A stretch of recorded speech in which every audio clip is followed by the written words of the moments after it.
चीजें अपन को डिस्कस करना है। तो अपना आज का टॉपिक रहेगा डिसकंटिन्यूटी। डिसकंटिन्यूटी को देखने से पहले अपन चलते हैं बोर्ड की तरफ और पहले देखते हैं इंटरनल स्ट्रक्चर्स ऑफ अर्थ क्या होता है। So let's go.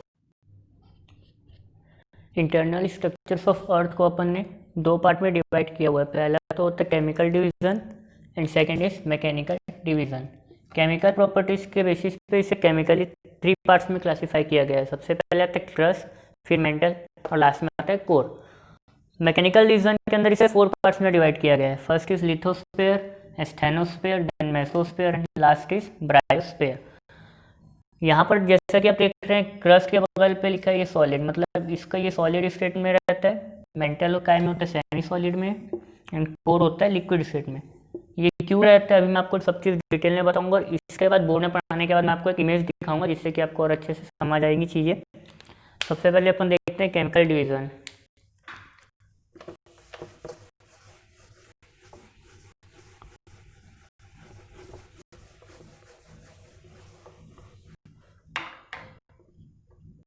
देखिए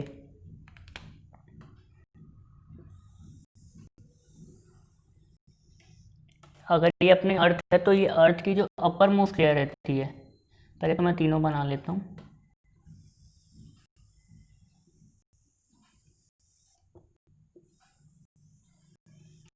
देखिए 3 लेयर्स, ये सपोज करिए ये आप अर्थ है, दिस इज अर्थ। 3 लेयर्स है। सबसे पहले ये layer number first, this is layer number second and this is layer number third. तो अर्थ को 3 पार्ट्स में डिवाइड किया गया है। This is called crust. The first layer and the upper most layer is called as crust. इसको second layer को क्या कहते हैं, मेंटल।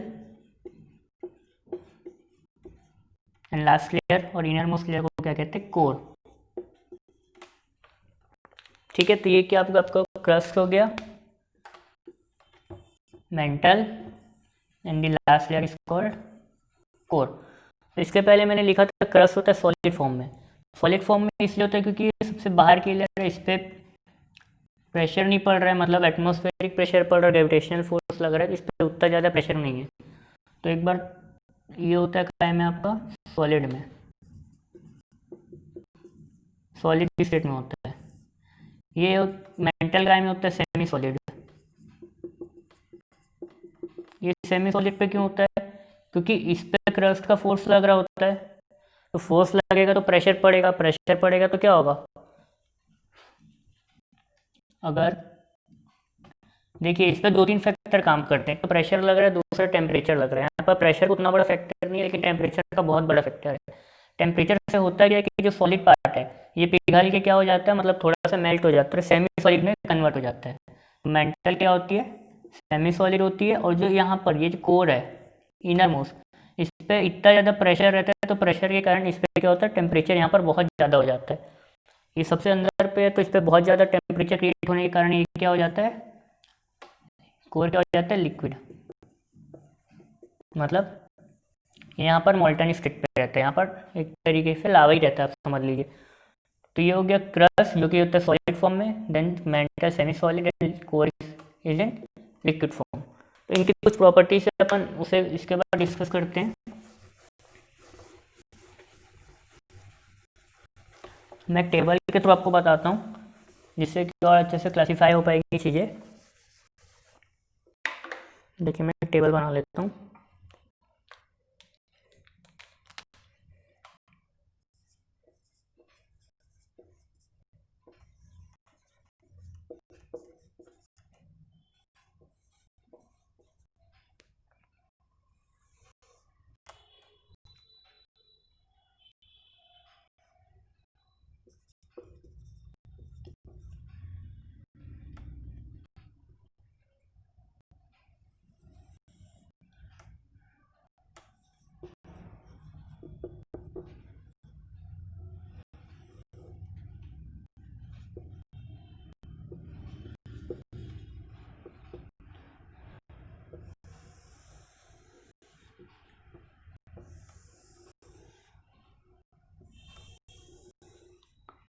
वीडियो की स्टार्टिंग में मैंने आपको बताया था था कि कंपोनेंट का मतलब यहाँ पर क्या होता है कि केमिकली क्लासिफाइड है। ये जो 3 लेयर्स है केमिकली क्लासिफाइड है, क्रस्ट, मेंटल एंड कोर। तो इस पर कुछ केमिकल्स इसके अंदर पाए जाएंगे, तो वही क्या क्या केमिकल्स इसके अंदर मिलते हैं वो अपन को जानना है। तो सबसे पहले स्टेट में मैंने आपको क्या बताया, क्रस्ट कौन सी स्टेट पे रहती है, solid, mental semi solid, and core is in liquid form. ये क्लियर होगा आपको। उसके बाद डेंसिटी, डेंसिटी का क्या मतलब होता है कि इसकी डेंसिटी का नापते हैं क्यूबिक सेंटीमीटर, पर क्यूबिक सेंटीमीटर में कितना डेंसिटी रहता है, मतलब कितना वेट रहता है। तो इसका क्या होता है, अप्रोक्स 2.7 ग्राम पर सीसी, मतलब पर क्यूबिक सेंटीमीटर। इसका क्या रहता है 3 से 5 ग्राम पर सीसी, और इसका क्या रहता है 5 से ऑलमोस्ट 12 ग्राम पर सीसी। तो ये इनकी तीनों की क्या हो गई, डेंसिटी हो गई। अब कंपोनेंट में क्या होता है देखिए, मैं आपको पहले लिख देता हूँ फिर आपको समझाऊंगा। इसमें क्या होता है, सियाल, सीमा, नफे। अब आप सोच रहे होंगे कि सियाल, सीमा और नफे क्या होता है, तो मैं आपको समझाता हूँ। सियाल का मतलब कुछ नहीं होता, ये होता है सिलिकॉन एंड एल्यूमिनियम। तो सिलिकॉन प्लस एल्यूमिनियम, क्रस्ट के अंदर क्या क्या पाई जाती है, सिलिकॉन पाया जाता है और दूसरा क्या होता है, एल्यूमिनियम होता है। तो इसे हम क्या कह देते हैं, सियाल कह देते हैं। उसी प्रकार यहाँ पर क्या पाया जाता है, silicon plus magnesium. Silicon and magnesium को अपन क्या कह देते हैं, सीमा कह देते हैं। और इसी प्रकार निफे मतलब निकल एंड आयरन, निकल और आयरन इसके अंदर मिलता है। तो इसलिए कोर को क्या, कोर के कंपोनेंट को क्या कहते हैं, निफे। ये आयरन जो यहाँ पर है, ये Fe है, ये बहुत ही बड़ा फैक्टर है जिसके कारण अपन आगे पढ़ेंगे जियोमैग्नेटिज्म ऑफ अर्थ क्या होता है। प्रिंसिपल ऑफ जियोमैग्नेटिज्म पूरा इसी पे डिपेंडेंट है। तो ये बहुत ही इंपॉर्टेंट कंपोनेंट्स है, सियाल, सीमा एंड नफी। खासकर यहाँ पर ये जो आयरन कंपोनेंट है यहाँ पर, ये आयरन यहाँ पर बहुत ही इंपॉर्टेंट है। इसके कारण अपन को एक टॉपिक पढ़ना पड़ेगा आगे चल के जिसका नाम है जियोमैग्नेटिज्म ऑफ अर्थ। देखिए इस इमेज में आपको बताया कि क्रस्ट, मेंटल और कोर कैसे अलग अलग होती है। जो सबसे पहली लेयर होती है उसको क्या कहते हैं, क्रस्ट कहते हैं। सेकंड को कहते हैं मेंटल, और जो इनर मोस्ट लेयर होती है उसको क्या कहते हैं, कोर कहते हैं। चलिए दोस्तों अपन देखते हैं मैकेनिकल डिवीजन ऑफ अर्थ। पहले बोर्ड पे देखेंगे, उसके बाद जैसे कि मैंने आपको बताया वापस से इमेज के थ्रू भी अपन इसको समझेंगे। तो मैं फिगर ड्रॉ कर रहा हूँ, चाहे तो आप भी साथ साथ में ड्रॉ कर सकते हैं।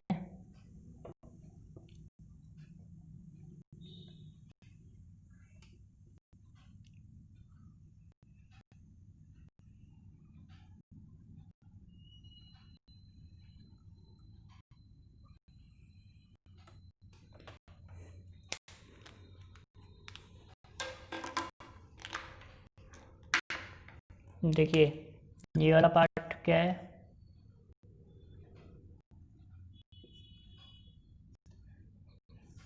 क्रस्ट, अभी अपन ने देखा था। ये वाला पार्ट मेंटल,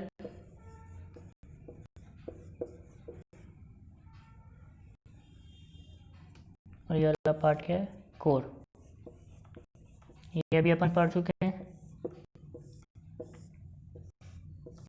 अपन को करना क्या है, ये क्रस्ट, मेंटल और कोर को भी पार्ट्स में डिवाइड करना है। ये हो गया क्रस्ट का 2 पार्ट। इसको क्या कह सकते हैं अपन, आउटर क्रस्ट, और इसको इनर क्रस्ट। इसका 2 पार्ट कर दिए। इसको क्या कहते हैं, आउटर मेंटल या फिर अपर मेंटल, या फिर इसको क्या कहते हैं, इनर मेंटल या फिर लोअर मेंटल। और इसी प्रकार कोर को भी अपन 2 पार्ट्स में डिवाइड करेंगे। इसका नाम मैं लिख देता हूँ, आउटर क्रस्ट, इनर क्रस्ट। ये हो गया आउटर मेंटल, इनर मेंटल। ये हो गया आउटर कोर, और ये हो गया इनर कोर। तो अपन को इसको देखना है मैकेनिकल डिवीज़न। तो मैकेनिकल डिवीज़न इसका कैसे हुआ है, देखिए सबसे पहले जो आउटर क्रस्ट यहाँ से लेके मतलब यहाँ से लेके यहाँ तक का हिस्सा, इनर क्रस्ट मतलब कंप्लीट क्रस्ट के थोड़ा आगे आउटर मेंटल का आधा हिस्सा, इसको क्या बोलते हैं, लिथोस्फेयर।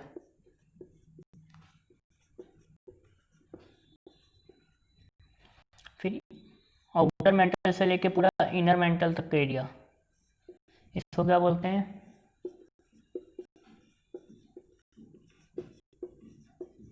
स्टेनोस्फेयर या फिर मेसोस्फेयर।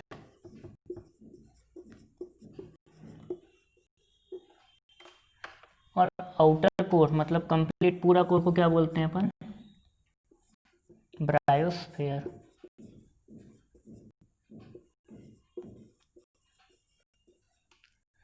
दोस्तों ये था मैकेनिकल डिवीजन ऑफ अर्थ।